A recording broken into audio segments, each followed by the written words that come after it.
இரண்டாம் வருகையிலே கிறிஸ்தேசுவை சந்திப்பாயா? இரண்டாம் வருகையிலே கிறிஸ்தேசுவை சந்திப்பாயா?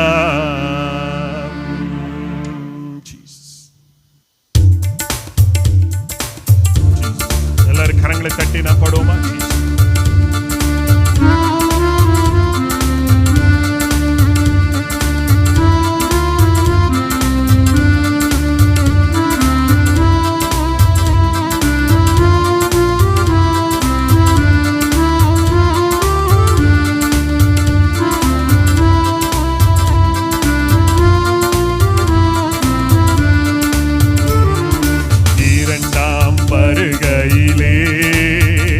கிறிஸ்தேசுவை சந்திப்பாயா? இரண்டாம் வருகையிலே கிறிஸ்தேசுவை சந்திப்பாயா? இதோ நான் வருகின்றேன், சீக்கிரமாய் வருகின்றேன். இதோ நான் வருகின்றேன், சீக்கிரமாய் வருகின்றேன். அதோ இயேசு மேகங்களில் வரும் வேளையும் நெருங்கிடுதே. அதோ இயேசு மேகங்களில் வரும் வேளையும் நெருங்கிடுதே. இரண்டாம் வருகையிலே கிறிஸ்தேசுவை சந்திப்பாயா? இரண்டாம் வருகையிலே கிறிஸ்தேசுவை சந்திப்பாயா? ரட்சிப்பை பெற்றாயா? மூழ்கி ஞானம் எடுத்தாயா? ரட்சிப்பை பெற்றாயா? மூழ்கி ஸ்நானம் எடுத்தாயா? ஆவியின் அச்சரத்தை அடையாளமாய் பெற்றாயா? ஆவியின் அச்சரத்தை அடையாளமாய் பெற்றாயா? கரங்களை தட்டி பாடுவோமா? கையிலே கிறிஸ்தேசுவை சந்திப்பாயா? எல்லாரும் சொல்லுங்களேன். இரண்டாம் வருகையிலே கிறிஸ்தேசுவை சந்திப்பாயா? கரை திரையற்றவராய், குறை ஏதும் இல்லாதவராய். கரை திரையற்றவராய், குறை ஏதும் இல்லாதவராய். பூரணமடைந்தவராய் பரன் இயேசுக்குள் மாறுவாயா? பூரணமடைந்தவராய் பரன் இயேசுக்குள் மாறுவாயா? இரண்டாம் வருகையிலே கிறிஸ்தேசுவை சந்திப்பாயா? ஆமென். இரண்டாம் வருகையிலே கிறிஸ்தேசுவை சந்திப்பாயா? எலியாவின் தேவனவர் இன்றும் என்றுமே மாறிடாரே. எலியாவின் தேவனவர் இன்றும் என்றுமே மாறிடாரே. எலிசாவின் அபிஷேகம் நீ பெற்றிட வாஞ்சிப்பாயா? எலிசாவின் அபிஷேகம் நீ பெற்றிட வாஞ்சிப்பாயா? இரண்டாம் வருகையிலே கிறிஸ்தேசுவை சந்திப்பாயா? இரண்டாம் வருகையிலே கிறிஸ்தேசுவை சந்திப்பாயா? ஊழியம் செய்வாயா? இரத்த சாட்சியாய் மரிப்பாயா? ஊழியம் செய்வாயா? இரத்த சாட்சியாய் மரிப்பாயா? திறப்பின் வாசல்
அதிகமாக நேசிக்கிற நல்ல பிதாவே, ஆண்டவரே, நாங்கள் உம்முடைய வருகையில் உம்மை சந்திப்பதற்கு எங்களை ஆயத்தப்படுத்த இந்த காலவேளை எங்களை ஒப்பு கொடுக்கிறோம். நீர் பேசுவீராக அடியார்களாகிய நாங்கள் கேட்கிறோம். உடைய வார்த்தைகள் எங்களுக்குள்ள ஆழமாய் போகட்டும், எங்களுக்குள்ள ஒரு மாற்றத்தை உண்டு பண்ணட்டும். உடைய வார்த்தைக்கு எங்களை தாழ்த்தி தாழ்த்தி தாழ்த்தி ஒப்பு கொடுக்கிறோம். மீட்பர் இயேசுவின் நாமத்தில் பிதாவே, அல்லேலூயா. அருமையான என்னுடைய பிள்ளைகளை, எனக்கு வேதத்தை வாசிக்கிறோம், மைக்கில் கொஞ்சம் வாசிக்கணும். ரைட், வாசிக்கணும். கொஞ்சம் முன்னாடி வந்துருங்கம்மா. பிரைஸ் வந்துருமாக்கா. பிரைஸ் கர்த்தர் ஆசீர்வதிப்பாராக. சரி, இப்பொழுதும் வேகமாய் தேவனுடைய வார்த்தைக்கு நம்மை ஒப்பு கொடுக்க போகிறோம். தேவன் கொடுத்த வார்த்தைகளை நம் ஆழமாய் நம் இருதயத்தில் வைத்து வைக்க கர்த்தர் நமக்கு கிருபை தருவாராக. அருமையானவர்களே, நாம் இந்த உலகத்தின் கடைசியிலே நாம் வந்திருக்கிறோம். சபையானது இந்த நாட்களிலே விழித்திருக்க வேண்டிய காலத்தில் இருக்கிறோம். நல்ல கவனிங்க, நல்ல கவனிங்க. சபையானது, சபை என்று சொன்னால் ஏதோ ஒரு கட்டிடம் அல்ல. சபை என்பது நீங்களும் நானும் தான் தேவனுடைய சபையா இருக்கிறோம், அவருடைய மனவாட்டியா இருக்கிறோம். இப்பொழுது நாம் பாடினது போல இரண்டாம் வருகையிலே என் ஆண்டவரை சந்திப்பதற்கு நீங்களும் நானும் எப்படி இருக்கணும்? ஆயத்தமா இருக்க வேண்டும். இந்த உலகம் நம்மளை எப்படி வஞ்சித்து வைத்திருக்கிறது என்று சொன்னால், இந்த உலகமும் உலகத்தின் காரியங்கள், நம்ம பிரச்சனைகள், நம்ம பாடுகள், நம்முடைய வேதனைகள், நம்முடைய வியாதிகள், இவைகளை மாத்திரம் தான் என் இருதயத்தில் என்ன செய்து வைத்திருக்கிறது? விதைத்து வைத்திருக்கிறது. எனக்கு சிறு வயதுல எனக்கு நல்ல ஞாபகம் இருக்கு. எங்க வீட்டில எல்லாம் சின்ன வயசுல இருந்து எங்களுக்கு இந்த இரண்டாம் வருகை குறித்து அதிகமா என்ன செய்வார்கள்? பேசுவார்கள், அதை குறித்து சிந்திப்பார்கள், அதை குறித்து செய்தி நிறைய வரும். அப்ப எல்லாம் எங்களுடைய வாழ்க்கை சின்ன வயசுலயே எப்போ ஆண்டவர் வருவார் அப்படின்ற ஒரு எதிர்பார்ப்பு இருந்துகிட்டே இருக்கும். ஏன் ஆண்டவர் வருவார்ன்ற எதிர்பார்ப்பு இருக்கும்னா, அப்போதான் நான் எப்படி இருக்க முடியும்? ஆண்டவரை சந்திக்கிறதுக்கு நான் எப்படி இருக்க முடியும்? ஆயத்தமா இருக்க முடியும். இன்றைக்கும் நாட்கள் போக போக போக இன்றைக்கு ஜனங்களுக்குள்ள என்ன வந்து விட்டது அப்படின்னா, ஆண்டவரே, என்னுடைய பிரச்சனை இப்ப மாறணும், என் பாடுகள் இப்ப மாறணும், என் துக்கம் இப்ப மாறணும், என் வியாதி இப்ப மாறணும். இதை மாத்திரம்தான் ஜனங்கள் சிந்தித்து கொண்டிருக்கிறார்களே தவிர, ஆண்டவர் ஒருவேளை இன்றைக்கு வருவாரே ஆனால் ஆண்டவரை சந்திப்பதற்கு சபை ஆயத்தமா இருக்கிறதா இல்லையா என்பதை நிறைய பேருக்கு ஒரு கேள்விக்குறியாகவே இருக்கிறது. அல்லேலூயா. தேவன் எதற்கு சபையை கர்த்தர் வைத்திருக்கிறார் சொன்னால், நீங்கள் அவரை சந்திக்கும் போது ஒரு தனிப்பட்ட மனிதனை ஆண்டவர் அவர் எடுத்துக்கொள்ள வரவில்லை. அவர் வருகிறதே தம்முடைய மனவாட்டியாக சபையை எடுத்துக்கொள்ள வேண்டும் என்று வருகிறார். அந்த மனவாட்டியார் நீங்களும் நானும் தான் ஆண்டவருக்கு என்னவா இருக்கிறோம்? மனவாட்டிகளாய் இருக்கிறோம். நாம் வேதத்தில் 10 கன்னிகளை குறித்து பார்க்கிறோம். இந்த 10 கன்னிகள் 5 கன்னிகள் எப்படி இருந்தாங்க? புத்தி உள்ளவர்கள். 5 கன்னிகள் எப்படி இருந்தாங்க? புத்தி இல்லாத கன்னிகளா இருந்தார்கள். 5 கன்னிகள் தங்களுடைய பாத்திரங்களிலே எண்ணெயும் தீவெட்டிகளில் நெருப்பம் எல்லாம் வைத்துக் கொண்டிருந்தார்கள். 5 கன்னிகளிலோ தங்கள் தீவெட்டிகளில் எண்ணெய் குறைவாய் இருந்தது. ஏன் குறைவா இருந்துச்சு அப்படின்னா, அவங்க நினைப்பு என்னன்னா, ஆண்டவர் வரமாட்டாரு, நம்ம போய் காத்திருக்க வேண்டியது நம்முடைய கடமை. இன்னைக்கு நிறைய பிள்ளைகள் அப்படிதான் இருக்கிறாங்க. நான் இன்னைக்கு காலவேளை உங்களோடு கூட அன்பாய் பச்சமாய் நான் கேட்டுக்கொள்வது என்ன தெரியுமா? ஆண்டவருடைய வருகை மிக சமீபம் என்பதை சபையார் நன்றாய் புரிந்து கொள்ள வேண்டும். அல்லேலூயா. இந்த உலகம் எனக்கு என்ன அல்ல, எனக்கு சதம் அல்ல. இந்த உலகத்தின் காரியம் எனக்கு பெரிதல்ல. இந்த உலகத்திலே நீங்களும் நானும் வாழும் காலங்கள் எல்லாம் பரதேசிகளாய் வாழ்ந்து கொண்டிருக்கிறோம். இந்த உலகத்தில் வாழும் நாட்கள் கொஞ்ச நாட்கள் மாத்திரம்தான். நம்ம இங்கே இருந்து வந்தோம், நாம் இந்த உலகத்தில் வாழுகிறோம். தேவன் ஒரு நாள் வரப்போகிறார், அன்றைக்கு நம்ம அவரோடு கூட போக போகிறோம். அல்லேலூயா. வேதவசனம் 1 தெசலோனிக்கேயர் சொல்லப்பட்டிருக்கிறது, கிறிஸ்து இயேசுவுக்குள் மரித்தவர்கள், இது முதல் கிறிஸ்து இயேசுவுக்குள் மரித்தவர்கள் பாக்கியவான்கள். ஏன் பாக்கியவான்கள் சொன்னா, அவர்கள் முதலாவது என்ன செய்வார்கள்? எழுந்திருப்பார்கள். பின்பு உயிரோடு இருக்கிற நாமும் அவருக்கு எதிர்கொண்டு போக அவரோடு கூட பரலோகத்தில் இவ்விதமா என்ன செய்து கொள்ளப்படுவோம்? எடுத்துக்கொள்ளப்படுவோம். அப்ப சபையானது ஆண்டவருடைய வருகையில என்ன செய்யப்படும்? எடுத்துக்கொள்ளப்படும். ஆனா வசனம் நல்ல தெளிவா சொல்லப்பட்டிருக்குது. எப்ப ஆண்டவர் வருவார்னு என்ன செய்யல, சொல்லல.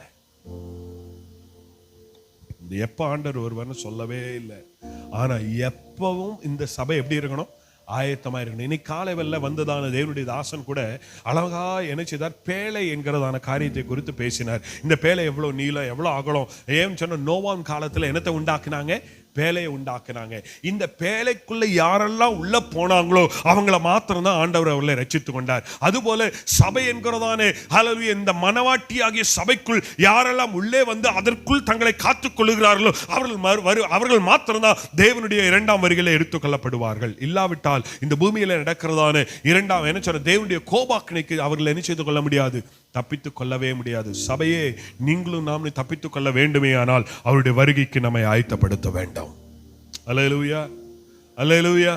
நான் ஒன்று சொல்லட்டுமா, எனக்குன்னு ஒரு லக் இருக்குது, எனக்குன்னு ஒரு கோல் இருக்குது. அந்த கோலை நோக்கி நான் போகும்போது இந்த உலகம் எனக்கு என்னவா தெரியாது, எனக்கு என்னவா தெரியாதுங்க, பெருசா தெரியாது. இந்த உலகம் அதனுடைய வேலையை அது செய்துக்கிட்டே இருக்கும். பாருங்க, இந்த உலகத்துல துன்மார்க்கனும் வாழ்றான், நீதிமானும் வாழ்றான். அவனுடைய வாழ்க்கையை அவன் வாழ்ந்துகிட்டே இருக்கிறான். நான் ஒன்னு சொல்றேன், நம்முடைய லக்கு ஆண்டவரை பார்க்கறது மாத்திரமா இருந்தால் நம்ம இந்த உலகம் எனக்கு பெருசா தெரியவே தெரியாது. ஒரு அலையிலேயே சொல்லுங்களேன், வியாதிகள் வரும். எல்லாருக்கும் வியாதி இல்லாத மனுஷன் யாருமே இல்ல. எல்லா மனிதனுக்கும் போராட்டம் இருக்கு, எல்லா மனிதனுக்கும் பிரச்சனை இருக்குது, எல்லா மனிதனுக்கும் என்ன சொன்னா மேடுகள் பள்ளங்கள் எல்லாம் இருக்குது.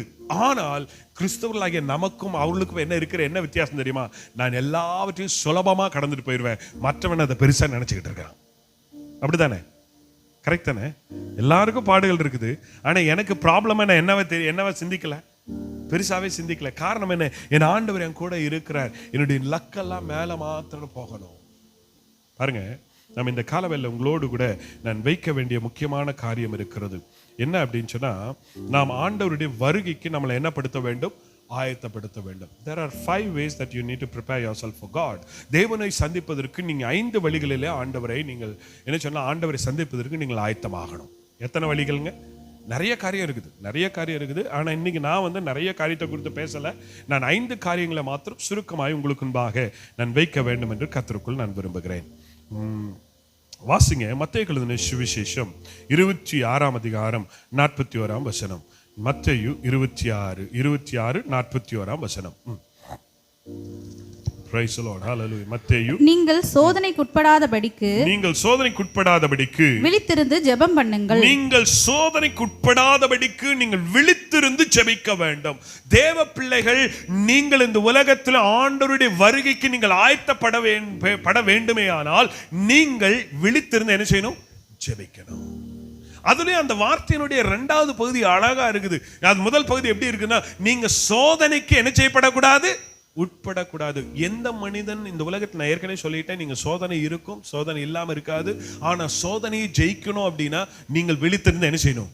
ஜெபிக்கணும். ஜெபம் இல்லாத ஒரு வாழ்க்கை என்னவா போயிரும்? உன்னால எந்த காரியத்தை உன்னால மேற்கொள்ளவே முடியாது. ஜெபிக்காதவனுக்கு பிரச்சனை பெருசா தெரியும், ஜெபிக்கிறவனுக்கு பிரச்சனை இப்படி தெரியும். மறுபடியும் சொல்லட்டுமா? ஜெபிக்காதவனுக்கு பிரச்சனை எப்படி தெரியும்? It's too big. And he says, I cannot carry my problem at all because it's too big for me. I cannot, keep going. நான் என்னுடைய வாழ்க்கையில இருக்கிற பிரச்சனை எனக்கு வந்துகிட்டே இருக்குது. ஒண்ணு மாத்தி ஒண்ணு வருது.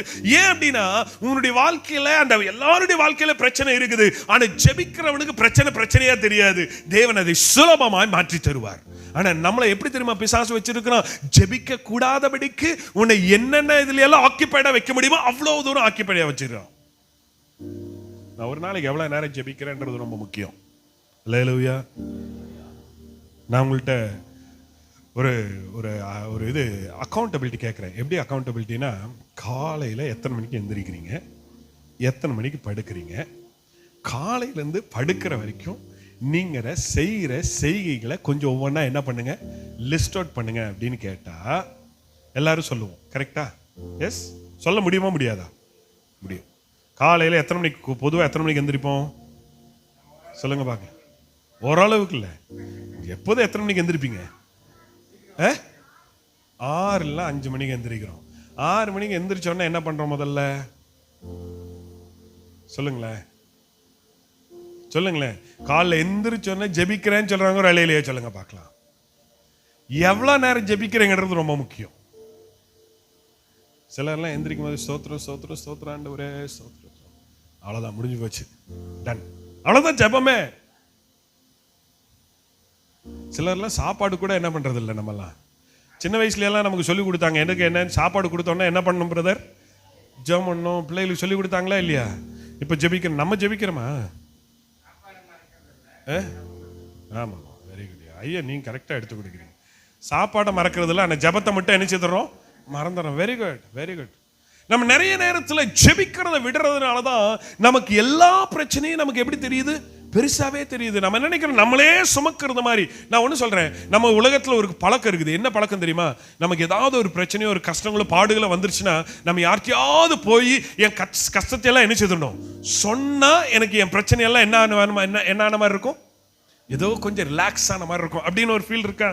நான் அந்த பிரச்சனையை மனுஷன்கிட்ட சொல்றதுக்கு பதிலா எரிஞ்ச காலையிலயோ இல்லை சாயங்காலமோ அல்லது ராத்திரியோ எந்திரிச்சு என்ன செய்யுங்க, ஆண்டவர்கிட்ட கொண்டு போய் என்ன செய்யுங்களேன், அப்படி வச்சு பாருங்களேன், உங்களுக்கு அது பெருசாவே இருக்காது.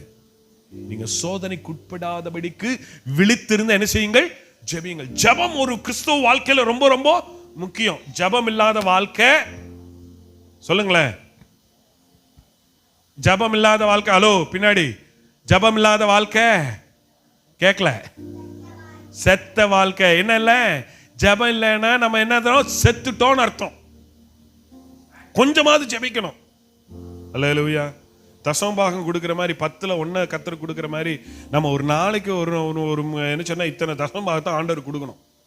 ரைட்? ஒரு நாளைக்கு 24 மணி நேரம்னா எத்தனை மணி நேரம் ஆண்டவர் கொடுக்கணும்? ஹலோ இருக்கீங்களா? ரைட். எவ்வளோ கொடுக்கணும்யா? 2.5 மணி நேரம் கொடுக்கணும். 2.5 மணி நேரம் நான் ஆண்டவர் சமூகத்தில் ஜெபிக்கிறேன், அல்லது அவருக்கு பைபிள் வாசிக்கிறேன், இல்லை அவரை குறித்து சிந்திக்கிறேன்னு சொல்றவங்க சொல்லுங்க. நான் ஜெபிக்காட்டியும் பரவாயில்ல, அட்லீஸ்ட் அவரை குறிச்சாவது கொஞ்சம் சிந்திக்கிறேன், நினைச்சு பார்க்குறேன்னு சொல்றவங்க கொஞ்சம் கை தூக்குங்களேன். 2.5 மணி நேரம் அதிகமாக வேண்டாம், ரொம்ப அதிகமாக வேண்டாம். 2.5 மணி நேரம். சரி 2.5 மணி நேரம் விட்டுருங்க பிரதர். 2 மணி நேரம் காலையில் எந்திரிச்சு சாயங்காலம் வரைக்கும் என்னையும் என் குடும்பத்தையும் உலகத்தையும் அல்லது ஃபேஸ்புக்கையும் இன்ஸ்டாகிராமையும் வேற என்னது இப்போ என்ன இருக்குதுமா, ஃபேஸ்புக்கு இன்ஸ்டாகிராமு ஸ்டேட்டஸு, அப்புறம் ரீல்ஸு ஷார்ட்ஸு, அப்புறம் வேற என்னது, வேற த்ரெட்ஸா, த்ரெட்ஸு, அப்புறம் வேற என்ன மகா சொல்லுங்களேன், நீங்கள் தயவுசெய்து சொல்லுங்களேன். யூடியூபு, ட்விட்டரு, என்னய்யா, ஸ்னாப்சாட்டு, அப்புறம் வேற என்னென்னமோ இருக்குது. இதில் அதிகமாக இருக்கிறவங்க எல்லாத்துக்குமே சோதனை வரும்போது அவங்களால என்ன பண்ண முடியாது, ஜெயிக்க முடியாதுன்னு சொல்றவங்க ஒரு அல்லேலூயா சொல்லுங்க பார்க்கலாம். அல்லேலூயா. Praise the Lord. கேட்கும் போது கொஞ்சம் கஷ்டமாக தான் இருக்கும் பிரதர். இன்னைக்கு நம்முடைய டைம் எல்லாம் அதிகமாக இதுதான் எடுத்துட்டு இருக்குது.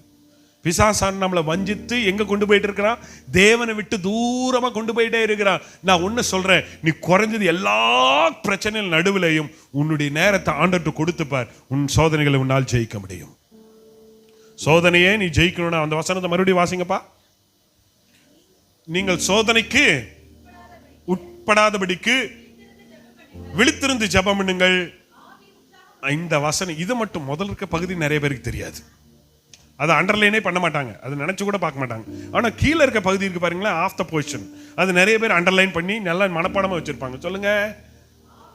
ஆவி உற்சாகம் உள்ளது. ஜனங்கள் நிறைய அப்படித்தானே சொல்றாங்க. என்னது பாஸ்டர், என்ன பண்றது பாஸ்டர், எனக்கு ஜெபிக்கணும்னு ஆசையா இருக்குது, ஆனா என் சரீரம் என்ன பண்ண மாட்டேங்குது, ஒத்துழைக்க மாட்டேங்குது. நிறைய நேரத்தில் இங்கே ஒரு சிலர்லாம் நீங்கள் அலாரம் வச்சுருவாங்க, 4:30 மணிக்கெல்லாம் வச்சுருவாங்க, 5:30 மணிக்கெல்லாம் அலாரம் வச்சுருவாங்க. ஆனால் அலாரம் அடித்தோன்னா மறுபடியும் அலாரம் ஆஃப் பண்ணிட்டு தூங்குறேன்னு சொல்கிறவங்க ரெலையிலேயோ சொல்லுங்க பார்க்கலாம். அதை மறுபடியும் ஸ்னூஸ் பண்ணி வச்சிடறது, அடுத்த ஒரு 10 நிமிஷத்துக்கு மறுபடியும் என்ன பண்ணும், அடிக்கும். அப்பவும் எந்திரிக்கிறது இல்லை, அப்பவும் என்ன பண்ணுறது, அதை மறுபடியும் ஸ்னூஸ் பண்ணுது. இன்னும் ஒரு சிலர் ரொம்ப நல்லவங்க, அலாரம் 7 மணி வரைக்கும் அடிக்கும், ஆனால் எந்திரிக்க மாட்டாங்க, அடிச்சுக்கிட்டே இருக்கும். எனக்கே சில வேலை அந்த மாதிரி ஏதாவது கேட்டால் நமக்கு எப்படி இருக்கும், இரிட்டேஷனாக இருக்கும். ஆனால் அலாரம் அடிச்சுக்கிட்டே இருக்கும், ஆனால் அவங்க பாட்டு தூங்கிட்டே இருப்பாங்க. அல்லேலூயா. அலாரம் வைக்கிறவங்களுக்காக ஸ்தோத்திரம், அலாரம் வச்சு எந்திரிக்கிறவங்களுக்காக ஸ்தோத்திரம், தூங்குறவங்களுக்காக ஸ்தோத்திரம். அல்லேலூயா. நீங்க தேவ சமூகத்தில் ஜெபிங்களேன், உங்க வாழ்க்கையை கர்த்தர் மாற்றுவார். கஷ்டம்தான். நான் இன்னைக்கு காலையில் கூட நானும் என் மனைவி நாங்கள் பேசிட்டு இருந்தோம். நம்ம நைட்டு லேட்டாக படுத்த காலைல நம்மளால என்ன செய்ய முடியறதில்ல, எந்திரிக்க முடியல. நேரத்தில் படுத்த டைமுக்கு படுத்து பாருங்களேன். அல்லேலூயா. ஒரு சின்ன ஒரு ரெக்வெஸ்ட் சொல்லட்டுமா? எத்தனை பேர் உங்க மொபைல் போனை உங்க பெட்டுக்கு கொண்டு போறீங்க? நான் படுக்கிற பெட்டு பக்கத்திலேயே என் போன் இருக்குன்னு எத்தனை பேர் சொல்றீங்க? அது நீங்க ரைட்ல கரெக்டா தூங்கணும்னா ஒரு ரகசியம், தயவு செய்து உங்க போனை உங்க பெட்டு கிட்ட கொண்டு போகாதீங்க. போனை தூக்கி எங்க வச்சிருங்க. ரொம்ப முக்கியம். அல்லேலூயா. வேற யாரும் வேண்டாம், டெய்ஸி உனக்கு வேற யாரும் வேண்டாம். அல்லேலூயா. ஸ்தோத்திரம். உன்னுடைய ரகசியம், நீ தேவ சமூகத்துல, நான் ஒண்ணு சொல்றேன், உன்னுடைய ஜெபத்துக்கு தடை வராதபடிக்கு நீ எழும்பி உன் வேலையை செய்யணும் அப்படின்னா ராத்திரில கரெக்டா என்ன பண்ணணும்? தூங்கணும். நீங்க என்ன பண்ணுவீங்கன்றத நான் சொல்றேன். நான் சில வேளை என்னுடைய லைஃப்ல நான் வர அனுபவத்தில் தான் நானும் சில நேரத்தில் செய்த தவற உங்கள்கிட்ட சொல்றேன். சில வேளை நம்ம மொபைல் போனை கையில எடுத்துட்டு போறோம், அது என்ன பண்ணுதுன்னா, நான் 11 மணிக்கு படுக்க வேண்டிய தூங்க வேண்டிய நான் எத்தனை மணி வரைக்கும் என்னை கொண்டு போயிருது? சில வேளை 1 மணி 2 மணி வரைக்கும் தூக்கத்தை என்ன செய்யறது? கொண்டு போயிருது. அப்போ உன்னால காலையில் எழுந்திருக்க முடியாது, உன் வேலையை சரியா செய்ய முடியாது. இந்த மொபைல்ல அதிகமா நேரத்தை செலவு பண்ணுகிறவன் தன் வேலையை சரியா செய்ய முடியாது, செய்ய மாட்டான்னு சொல்றவங்க ஒரு அலையில சொல்லுங்க பார்க்கலாம். ஆமா பாஸ்டர், நான் இன்னிலிருந்து மாத்திக்கிறேன்னு சொல்றவங்க ஒரு அலையிலுயா கொஞ்சம் சொல்லி, இதை சொல்லும் போது மட்டும் கொஞ்சம் கஷ்டமா இருக்குது இல்ல நம்ம கொஞ்சம் மாற்றிக்கோமே. உன் ஜெபத்திற்கு தடை வராதபடிக்கு பாருங்க. இந்த பேதுருக்கள் புத்தகத்துல, யாக்கோபுக்கள் புத்தகத்துல ஒரு வசனம் இருக்குது, புருஷர்களே அந்தபடி புருஷர்களே உங்கள் மனைவிகள் பலவீன பாண்டமா இருக்கிறபடியால் உங்கள் ஜபங்களுக்கு தடை வராதபடிக்கு அவர்களை என்ன செய்யுங்கள்? கனப்படுத்துங்கள் வசனம் சொல்லுது. கரெக்டா? உங்கள் ஜபங்களுக்கு என்ன வரக்கூடாதான்? தடை வராதபடிக்கு அப்படின்னு சொல்லப்பட்டிருக்கு. அப்போ என்னுடைய ஜபத்துக்கு தடை வராதபடிக்கு என் மொபைலை கொஞ்சம் என்ன பண்ணிடணும்? அல்லேலூயா. அதுக்கும் என்ன பண்ணும்? கொஞ்சம் ரெஸ்பெக்ட் கொடுத்து, போதுண்டா நீ கொஞ்சம் என்ன எடு, ரெஸ்ட் எடு அப்படின்னு சொல்லி கொஞ்சம் ஒதுக்கி வைத்து பாருங்களேன். உங்க வாழ்க்கை ஆசீர்வாதமா இருக்குன்னு சொல்லுங்க. ஒரு அல்லேலூயா சொல்லுங்க பார்க்கலாம். என்ன பாஸ்டர் இதுக்கெல்லாமா அல்லேலூயா? ஏதோ நல்லது சொன்னா அல்லேலூயா. ஆமா, இதெல்லாம் மாற்றணுமே அப்படின்னு சொல்றேன். ஆமேன்னு சொன்னா என்ன அர்த்தம்? அப்படியே நான் என்ன செய்வேன்னு அர்த்தம், செய்வேன்னு சொல்றது. சரி, ரெண்டாவது மத்தேயு சுவிசேஷம். முதல் காரியம், நீ ஆண்டவருடைய வருகையில ஆயத்தப்பட வேண்டுமானால் நீ என்ன பண்ணணும்? ஜெபிக்கணும். நீ என்ன பண்ணணும்? ஜெபிக்கணும். ரெண்டாவது, ஆண்டவருடைய வருகைக்கு நீ ஆயத்தப்படணும்னா மத்தேயு சுவிசேஷம் 22ஆம் அதிகாரம் அதனுடைய 29ஆம் வசனம். Matthew chapter 22 verse 29. இயேசு அவருக்கு பிரதியுத்தரமாக, நீங்கள் வேத வாக்கியங்களையும் தேவனுடைய வல்லமையும் நீங்கள் தேவனுடைய வருகைக்கு நீங்கள் ஆயத்தமாக்கப்பட வேண்டுமானால் நீங்கள் வேத வாக்கியங்களை சரியாய் அறிந்திருக்க வேண்டும். You need to study your Bible. வேதத்தை இன்னைக்கு காலைல நம்ம வாசம் இல்லையா, அப்போஸ்தலர் நடவடிக்கைகள்ல பெரேயா பட்டணத்தை எப்படி வாசிச்சாங்களா? நம்ம சபைக்கு பேரே பெரேயா பெத்தேல் அசம்பிளி. பெரேயா அப்படின்னா வாசிங்க பார்க்கலாம். அப்போஸ்தலர் நடவடிக்கைகள்ல 17ஆம் அதிகாரம், பெரேயா அப்போஸ்தலர் நடவடிக்கைகள் 17ஆம் அதிகாரம் 11ஆம் வசனத்தை வாசிங்கம்மா. அந்த பட்டணத்தார் அதுக்கு மேல இந்த 10ஆம் வசனத்தை வாசிங்களா. உடனே சகோதரர் ராத்திரி காலத்திலே பவுலையும் சீலாவையும் பெரேயா பட்டணத்துக்கு அனுப்பி விட்டார்கள். பெரேயா பட்டணத்துக்கு, என்ன பட்டணத்துக்கு பவுலும் சீலாவும் போறாங்க? பெரேயா பட்டணத்துக்கு போகிறார்கள். அவர்கள் அங்கே சேர்ந்து, நான் இந்த வசனத்தை சொல்றதுக்கு சிலருக்கு புரியணும். என்னன்னா பெரேயா அப்படின்ற வார்த்தை நிறைய பேருக்கு தெரியாது. வேதத்துல இங்க இருக்குது, பெரேயா பட்டணத்தார் அப்படின்னு சொல்லப்பட்டிருக்குது. ஏன் நம்முடைய சபைக்கு பெரேயான்ற பேர் வச்சிருக்கோன்றது கீழே நீங்க வாசிச்சா புரியும். இந்த பவுலும் சீலாவும் பெரேயா பட்டணத்தில் என்ன செய்கிறார்கள்? போகிறார்கள். அவர்கள் அங்கே சேர்ந்து யூதருடைய ஜெப ஆலயத்துக்கு போனார்கள். அந்த பட்டணத்தார் எந்த பட்டணத்தார் சொல்லுங்க பார்க்கலாம். எந்த பட்டணத்தார்? பெரேயா பட்டணத்தார் மனோவாஞ்சையா வசனத்தை என்ன பண்ணாங்களா? ஏற்றுக்கொண்டு காரியங்கள் இப்படி இருக்கிறதா என்று தினந்தோறும் வேத வாக்கியங்களை ஆராய்ந்து பார்த்ததினால் தெசலோனிக்கேயில் உள்ளவர்களை பார்க்கிலும் நற்குணசாலிகளாய் இருந்தார்கள். எப்படி இருந்தாங்களா? நல்ல குணசாலிகள். ஒரு அல்லேலூயா சொல்லுங்க பார்க்கலாம். அப்ப வேத வசனத்தை படிக்கிறவர்கள், வேத வசனத்தை ஆராய்ந்து பார்க்கிறவர்கள், வேத வசனத்துல தங்களுடைய சிந்தனை செலுத்துகிறவர்கள் நற்குணசாலிகளாய் இருப்பார்கள். தேவனுடைய வருகைக்கு ஆயத்தமாய் இருப்பார்கள். இந்த பெரேயா பட்டணத்தார் வேத வாக்கியங்கள் இப்படி இருக்கிறதா என்று என்ன செய்தார்களாம்? ஆராய்ந்து பார்த்தார்கள். They researched what the word of God says. தேவனுடைய வார்த்தை இப்படி இருக்கிறதா என்று ஆராய்ந்து பார்த்து அவர்களை பார்க்கிலும் இவர்கள் நற்குணசாலிகளாய் மாறினார்கள். அப்ப வேத வசனத்தின்படி நீங்கள் உங்களை மாற்றிக்கொண்டால், வேத வசனம் இப்படி இருக்கிறதா என்று ஆராய்ந்து பார்த்தால் நமக்கு எப்படி இருக்கும்னா நிறைய காரியங்களை நமக்குள்ளே மாற்றிக்கொள்ள முடியும். நாங்க காலையில் இப்போ 5:30 மணிலேருந்து 6 மணி 6:30 மணி வரைக்கும் இங்க நடக்கிற ஜபத்துல நாங்க தொடர்ந்து இப்போ சுவிசேஷத்தை வாசிச்சுட்டு இருக்கோம். இந்த சுவிசேஷ புஸ்தகத்தை நாங்க எத்தனையோ முறை வாசித்து இருந்தோம். இப்ப நாங்க ஒவ்வொரு நாளும் படிக்க படிக்க எங்களுக்கு எப்படி தெரியுது? புதிதாவே தெரியுது. புதிதாக தெரியும் போது நாம் இவரெல்லாம் வசனம் இப்படி இருக்குதா அப்படின்றத எங்களை சிந்தித்து பார்க்க அது கிருபை தருகிறது. தேவனுடைய பிள்ளைகளை, நீங்கள் ஒன்றை புரிந்து கொள்ள வேண்டும். நீங்கள் நன்றாய் வசனத்தை அறிந்து கொள்ள வேண்டும். நீங்கள் தேவனுடைய வருகைக்கு உங்களை ஆயத்தப்படுத்த வேண்டுமே ஆனால் உங்களை நீங்கள் ஆயத்தம் நினைச்சன வேத வசனத்தை வாசிக்கணும். அல்லேலூயா. வேத வசனத்தை வாசிக்கிறது மட்டும் இல்லை, அதை என்ன பண்ணணும்? தியானிக்கணும். சும்மா படிக்கிற மாதிரி படிச்சோம்னா அது நமக்கு எப்படி தெரியாது? ஒரு பெருசா நமக்கு என்ன செய்யாது? தெரியாது. அல்லேலூயா. நீங்க ஒரு சின்ன காரியம் சொல்றேன். நமக்கு ஒரு பிரச்சனை வந்துருச்சு, நான் ஒரு சொல்யூஷன் சொல்றேன். ஒரு ப்ராப்ளம் வந்துருச்சு, அந்த ப்ராப்ளம் உங்களுக்கு சால்வ் பண்ண தெரியல அப்படின்னா தேவ சமூகத்தில் வந்து முழங்கால் படி ஜெபிச்சுட்டு நீங்க வேத வசனத்தை படிச்சு பாருங்க. அந்த வசனம் உங்களுக்கு நீங்கள் என்ன செய்ய வேண்டும் என்பதை அது உங்களுக்கு போதிக்கும். ஆனா நம்ம அதை பண்றது இல்லை. நம்ம என்ன பண்றோம் சொல்லுங்க, என் கூட சொல்லுங்க பார்க்கலாம். ஒரு ப்ராப்ளம் வந்தா நம்ம என்ன பண்றோம்? அந்த ப்ராப்ளமை நம்ம எப்படியெல்லாம் சால்வ் பண்ணணும்னு நம்ம என்ன பண்றோம்? நம்மளே தீர்மானம் பண்றோம். அதனாலதான் நமக்கு ப்ராப்ளம்க்கு என்ன வர மாட்டேங்குது? சொல்யூஷனே கிடைக்க மாட்டேங்குது. நீங்க காலவெளியில் நீங்க ஒரு தீர்மானம் பண்ண, ஆண்டவரே நான் இந்த ப்ராப்ளம் என்ன பிரச்சனை வந்தாலும் சரி, வியாதியே வந்தாலும் சரி, போராட்டம் வந்தாலும் சரி, எனக்கு பிரச்சனை வந்தாலும் சரி, எனக்கு பண கஷ்டம் வந்தாலும் சரி, அல்லது என்னுடைய வாழ்க்கையில நான் இழக்கக்கூடாது இழந்தாலும் சரி, நான் தேவ சமூகத்தில் வந்து முழங்கால் படிட்டு ஜெபித்து ஆண்டவருடைய வசனத்தை நீ வாசித்து பார். உனக்கு நடக்க வேண்டிய வழியை அது உனக்கு போதிக்கும். அல்லேலூயா. உம்முடைய வசனம் என் கால்களுக்கு தீபமும் என் பாதைக்கு என்னவா இருக்குது? வெளிச்சமா. அப்ப எனக்கு வசனம் எனக்கு போதிக்கிறது என்ன போதிக்கும்? நான் என்ன செய்யணும், எப்படி போகணும், எப்படி வரணும்ன்றது எனக்கு போதிக்க வேண்டியது எது போதிக்கும்? வேத வசனம் எனக்கு போதிக்கும். சொல்லுங்க, ஒரு அலையிலேயே சொல்லுங்களேன். அப்ப நீங்க செய்ய வேண்டிய இரண்டாவது காரியம், முதலாவது ஜெபிக்கணும். இரண்டாவது நீங்க செய்ய வேண்டிய காரியம் என்ன பண்ணணும்? வேதத்தை வாசிக்கணும். மூணாவது எபிரேயர்கள் நிருபம் 10ஆம் அதிகாரம் 25ஆம் வசனம். நீ ஆண்டவருடைய வருகையில நீ எடுத்துக்கொள்ளப்பட வேண்டியதற்கு நீங்க மூணாவது செய்ய வேண்டிய ஒரு காரியம் வாசிங்க. அந்த மார்க்கத்தின் வழியாய் பிரவேசிப்பதற்கு அவருடைய இரத்தத்தினாலே 10ஆம் அதிகாரம் 25 வசனம்மா 10 மணிக்கணும். எபிரேயர் 10:25. சபை கூடி வருதலை சிலர் விட்டு விடுகிறது போல நாமும் விட்டு விடக்கூடாது. மூணாவதாக நீங்க செய்ய வேண்டிய ஒரு முக்கியமான காரியம், ஆண்டவருடைய வருகையிலே நீங்கள் எடுத்துக்கொள்ளப்பட வேண்டுமே ஆனால் எந்த சூழ்நிலையாயினும் உன் சபை கூடி வருதல் நீ என்ன செய்யக்கூடாது? விட்டுறக்கூடாது. பாஸ்டர் பிரதர் டயர்டா இருக்கு பாஸ்டர்.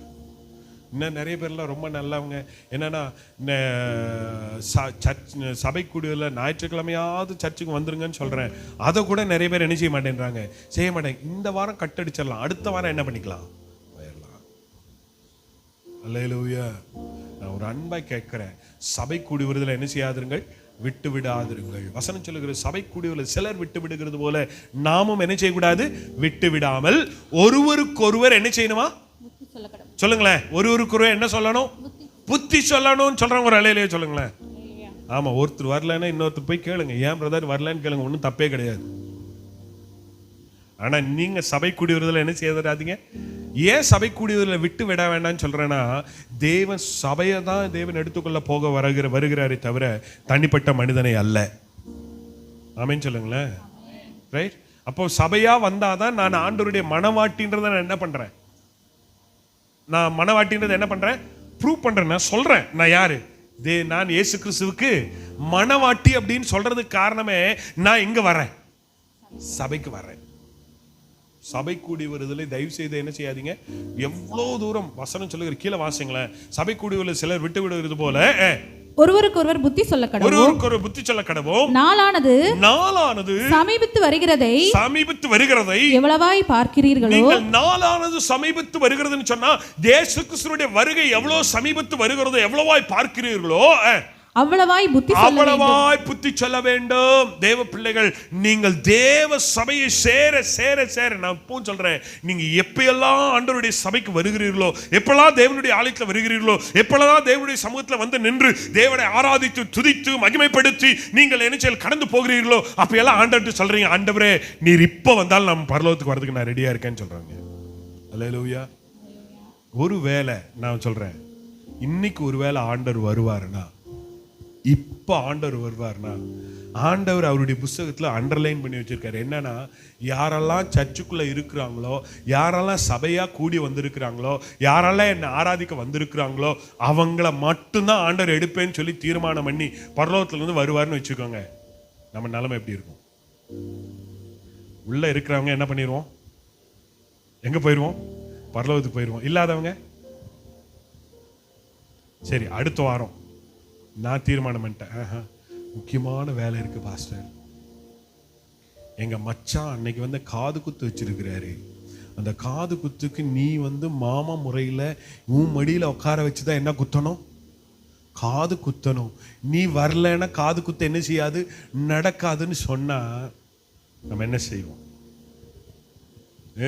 இங்க என்ன சொன்னா, மச்சான் பிள்ளைய மடியில வச்சா அவர் மடியில உட்கார முடியாது. ஒரு அல்லேலூயா சொல்லுங்க. புரியுதா? புரியுதுன்னு சொல்றவங்க ஒரு அல்லேலூயா சொல்லுங்க பார்க்கலாம். என்ன வரட்டுங்க, நான் இப்பவும் சொல்றேன், ஒரு ரகசியம் சொல்லட்டுமா?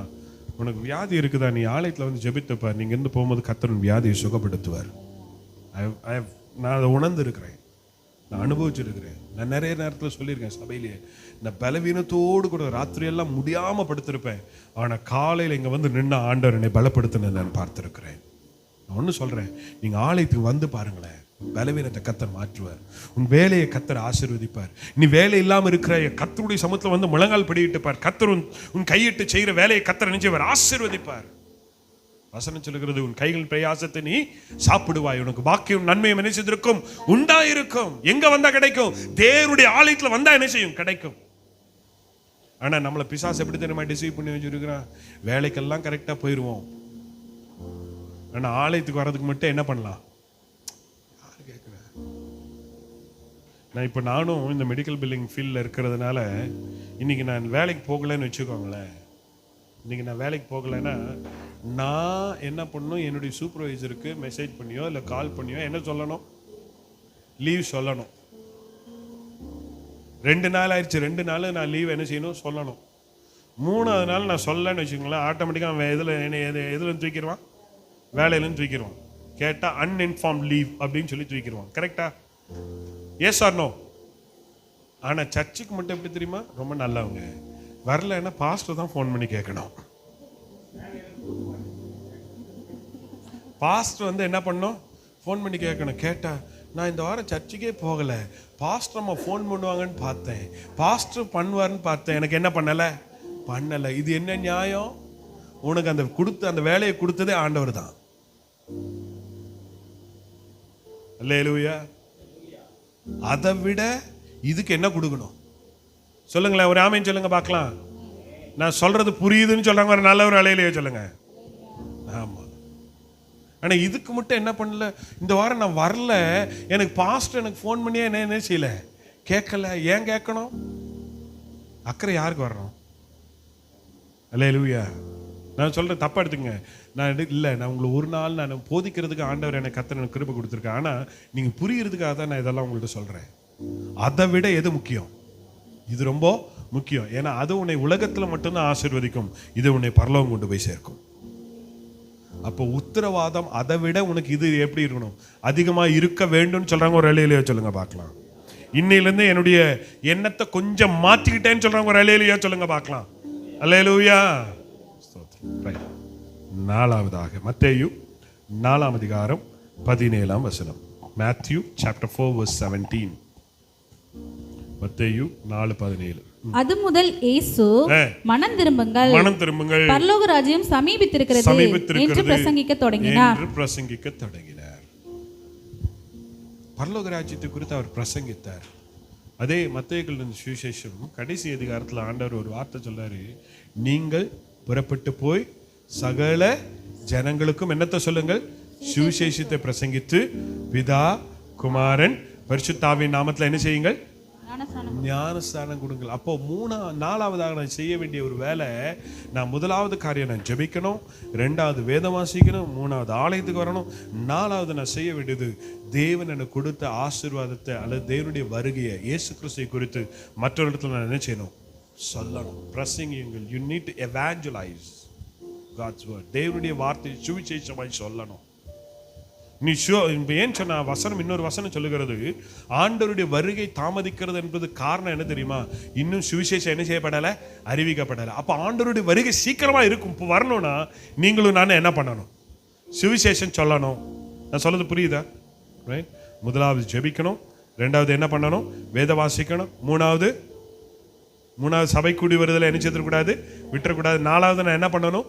சுவிசேஷத்தை சொல்லணும். ஆனா நம்ம சொல்றதெல்லாம் யாராவது பிரதர் எப்படி இருக்கீங்கன்னு பிரதர்னு கேட்டா போதும், அவ்வளோதான். ஐயோ சாமி, சில வீட்டுக்கெல்லாம் போனா எப்படா விடுவாங்களோன்ற மாதிரி இருக்கக்கூடாது.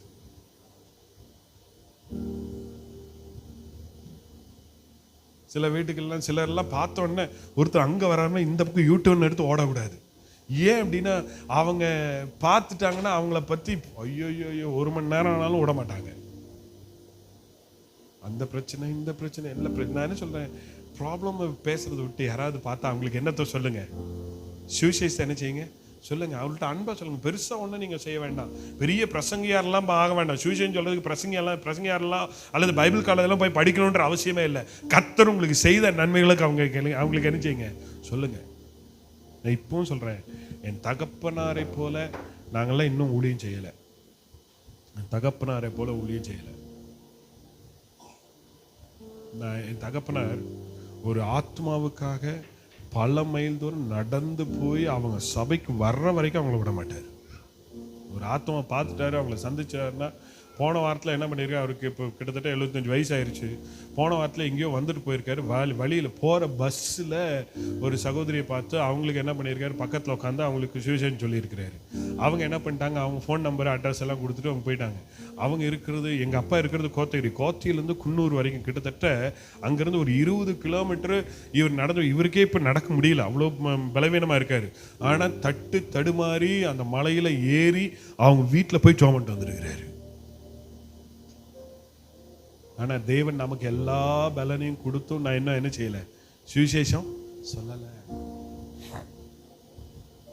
ஒரு ஆத்மாவை நான் படித்த ஸ்கூலில் ஒரு டீச்சரை அவர் சர்ச்சு கூட்டிட்டு வரணுன்றதுக்காக காலையில் போகும்போது அந்த காம்பவுண்டில், அந்த ஸ்கூல் காம்பவுண்டில் என்ன பண்ணியிருந்தாங்கன்னா, கிட்டத்தட்ட ஒரு 10-15 அல்சிஷன் நாய் வளர்த்து வச்சுருந்தாங்க. இதை அவுத்து விட்டுருப்பாங்க. ஸ்கூல் லீவ் டேஸில் அதை என்ன பண்ணிருமா, நாயெல்லாம் அவுத்து விட்டுருப்பாங்க. இது இவர் தெரியாமல் என்ன பண்ணார், பைக்கை நிறுத்திட்டு ஒரு ஆத்மாவை ஆலயத்துக்கு கூட்டு வரணும்னு சொல்லிட்டு அந்த காம்பவுண்டுக்குள்ள உள்ளே போயிட்டாரு. மொத்த நாய்களும் சேர்த்து அவரை கடிச்சிருச்சு. அவர்கிட்ட இருந்த டவல் வச்சு அதை கொஞ்சம் அந்த சுண்டி இழுத்ததுனால அந்த நாய் அந்த பல்ல பட்டு அது வலி வந்தோடனே தப்பிச்சு. ஒரு நாய் ஓடினோடனே எல்லா நாயும் ஓடிடுச்சு. இவர் அப்படியே மேலே வராரு. அவருக்கு இருந்த அப்போ அந்த காலங்களில் அவருக்கு இருந்த, எனக்கு தெரிஞ்ச ஒரு 2 ட்ரெஸ் தான் இருந்திருக்கும். அந்த 2 ட்ரெஸ்ஸில் ஒரு ட்ரெஸ் கிழிஞ்சிருச்சு, ரத்தம் சொட்டுது. அதை அப்படியே அந்த டவல் எடுத்து அந்த இடுப்பில் கட்டிட்டு ஆலயத்தில் உட்கார்ந்து தேவனை ஆராய்ச்சார். அருமையான தேவனுடைய பிள்ளைகளை, நான் சொல்றேன், நீ தேவனுக்காய் ஊழியம் செய்து பார், கர்த்தர் வாழ்க்கை கர்த்தர் ஆசீர்வாதமாய் கர்த்தர் வைப்பார். நான் இன்னைக்கும் ஆலயத்திற்கு உண்டான என்று சொல்றேன், இன்னைக்கு கர்த்தர் இந்த ஆலயத்தில் உட்கார்ந்து இன்னைக்கு ஆராதிக்கும்படி இந்த ஆலயத்திற்கு இந்த சபைக்கு தேவன் என்னை ஊழியக்காரனா கர்த்தர் வச்சிருக்காருனா இது என்னுடைய திறமை அல்ல, என் தாயும் தகப்பனும் எனக்காய் விட்ட கண்ணீர், அவள் செய்த ஊழியங்கள். இன்றைக்கு நாம் என்ன செய்து கொண்டிருக்கிறோம்? நாலாவதா நீ செய்ய வேண்டிய ஒரு காரியம், தேவனுக்காய் ஊழியம் செய்ய வேண்டும். 5வது வாசிங்க, மத்தேயு 26:41. Matthew chapter 26 verse 41. நீங்கள் சோதனைக்கு உட்படாதபடிக்கு விழித்திருந்து ஜெபம் பண்ணுங்கள். Be watchful. தயவு செய்து உங்களை எல்லாம் உங்களை சோதனைப்படுத்துதோ, பாவத்துக்கு உட்படுத்துகிறதோ, எதெல்லாம் ஆண்டவரை விட்டு உன்னை தூரமாய் கொண்டு போகிறதோ, எதெல்லாம் கர்த்தரிடத்தில் உன்னை சேரக்கூடாதபடி எதெல்லாம் உன்னை தடை பண்ணுகிறதோ, எதெல்லாம் கர்த்தரிடத்திலிருந்து அல்லது உனக்கும் ஆண்டவருக்கு ஒரு பிரிவினை உண்டாக்குறதோ, அதிலிருந்து உன்னை விலக்கி காத்துக்கொள்வதற்கு நீ வாட்ச்ஃபுல்லா இருக்கணும். Be careful. விழித்திருக்கணும். அல்லேலூயா. வெளுத்ததெல்லாம் என்ன நினைச்சக்கூடாது, வெளுத்ததெல்லாம் என்ன நினைச்சக்கூடாது. பால் டாயில் கூட அப்படிதான் இருக்கும். பார்த்துருக்கீங்களா? பால் டாயில் பார்த்துருக்கீங்களா? பால் டாயில் கூட எப்படிதான் இருக்கும், வெள்ளையாக தான் இருக்கும் இல்லை? விவசாயத்துக்கு அடிக்கிற மருந்து என்னன்னு நிறைய பேர் பால் டாயின்னா என்னன்னு எல்லாரும் பார்க்குறாங்க, புரியலையா உங்களுக்கு? ஓகே, ஃபெனாயிலும் வெள்ளையாக தான் இருக்குது. ஃபெனாயில் சொன்னால் யாருக்கு புரியுது? விவசாயத்துக்கு அடிக்கிற இந்த பூச்சிக்கொல்லி மருந்து இருக்குதுங்க, அதுதான் என்னதுங்க, பால் டாயில். அதுவும் எப்படி தான் இருக்குது, வெள்ளையாக தான் இருக்குது. சில நேரத்தில் நாம் பாம்பை போல வினாவுள்ளவர்களாயும் இருக்கணும், சில நேரத்தில் புறாவை போல கபடற்றவர்களாயும் இருக்கணும். எல்லா நேரத்திலும் புறாவை போல இருக்கக்கூடாது, ரொம்ப தெளிவுள்ளவர்களாக இருக்கணும், ஜாக்கிரதை உள்ளவர்களாக இருக்கணும். தேவையில்லாத இடத்துல எல்லாம் போய் என்ன பண்ணிடக்கூடாது. ஒரு அலையிலேயே சொல்லுங்களேன். நான் உங்கள்கிட்ட இப்போ நான் பச்சைமாக சொல்கிறேன், சபையாராய் உங்களிடத்தில் தயவு செய்து கேட்குறேன். இப்போ நிறைய கள்ளது இருக்கிறதும் கள்ள போதலும் நினைச்சிட்டாங்க, எழும்பிட்டாங்க. தயவு செய்து எல்லார்கிட்டையும் கொண்டு போய் உங்கள் தலையை நினைச்சிடாதீங்க, கொடுத்துடாதீங்க அப்படின்னு சொல்லுங்க. ஒரு அலையிலேயே சொல்லுங்க பார்க்கலாம். ஆமாம், போகிற இடத்துல எல்லாம் ஜோ பண்ணுங்க பாஸ்டர், ஜோ பண்ணுங்க பாஸ்டர், ஐயா ஜோ பண்ணுங்க ஐயா. அவன் பரிசுத்தமாக இல்லைன்னா அவனுடைய சாபம் மேலே வந்து நிற்கும். எத்தனை பேரும் கூட ஆமென் சொல்ல விரும்புறீங்க? அல்லேலூயா. இன்னைக்கு கள்ள தீர்க்கதரிசிகள் கிளம்பி இருக்கிறாங்க. தயவு செய்து உங்க சிரசை, நான் அடிக்கடி சொல்றேன், உங்க சிரசு தேவன் உங்களுக்கு கொடுத்திருக்கிற கிரீடம். இதை கொண்டு போய் எல்லார்கிட்டையும் என்ன கொடுக்காதீங்க, ஜெபிக்கிறது கொடுக்காதீங்க. விழிப்புள்ளவர்களா இருக்கணும், கள்ள போதலுக்கு ஒரு எச்சரிக்கையா இருக்கணும். ரொம்ப வேதனையான காரியம் என்ன தெரியுமா, இன்னைக்கு நிறைய கள்ள போதல் எழும்பி இருக்கிறாங்க. அதனாலதான் உங்களோடு கூட சொல்றேன், நீங்க இந்த 5 காரியத்தை மனதில் வைத்துக் கொள்ளுங்க. முதலாவது, நீங்க என்ன பண்ணணும், ஆண்டவருடைய வருகைக்கு ஆயத்தமா இருக்கணும்னா நீங்க என்ன பண்ணணும், ஜெபிக்கணும். 2வது வேதம் வாசிக்கணும். 3வது சபை கூடி வருவதில் இணைச்ச கூடாது, விட்டு விடக்கூடாது. 4வது சுவிசேஷம் சொல்லணும். 5வது நீங்கள் எச்சரிக்கையா இருக்கணும், விழிப்பா இருக்கணும். Be careful, B watchful. இந்த காரியங்களை கர்த்தர் நமக்கு செய்ய கர்த்தர் கிருபை தருவார். கண்களை மூடி ஜெபிப்போம். Price the Lord. மறுபடியும் அந்த பாடலை பாடுவோமா? 2ஆம் வருகையிலே கிறிஸ்து இயேசுவை சந்திப்பாயா. என் கூட சேர்ந்து இப்போ இந்த பாடலை நம்ம சந்தோஷமா என்ன செய்ய போறோம், கரங்களை தட்டி இந்த பாடலை பாட போகிறோம். ஹல்லேலூயா. ஸ்தோத்திரம் ஆண்டவரே, ஸ்தோத்திரம் ஸ்தோத்திரம்.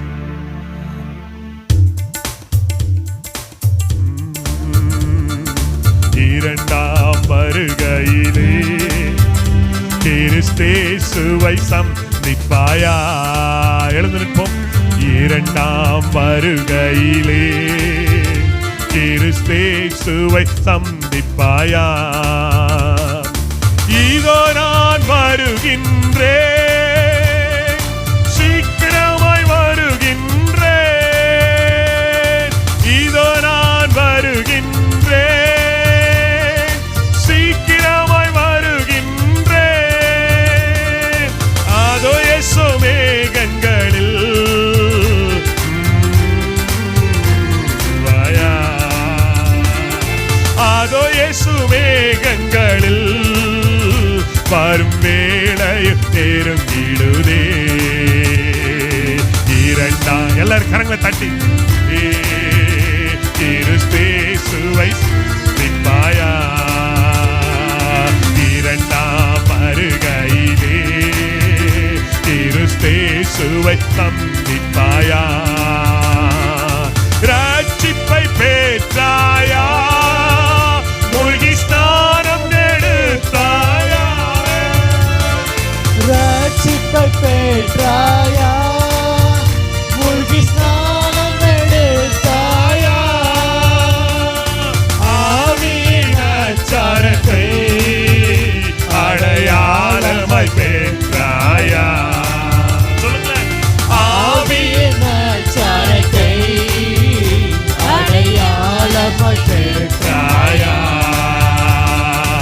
இரண்டாம் வருகையிலே கிறிஸ்து இயேசுவை சந்திப்பாயா. இரண்டாம் வருகையிலே கிறிஸ்து இயேசு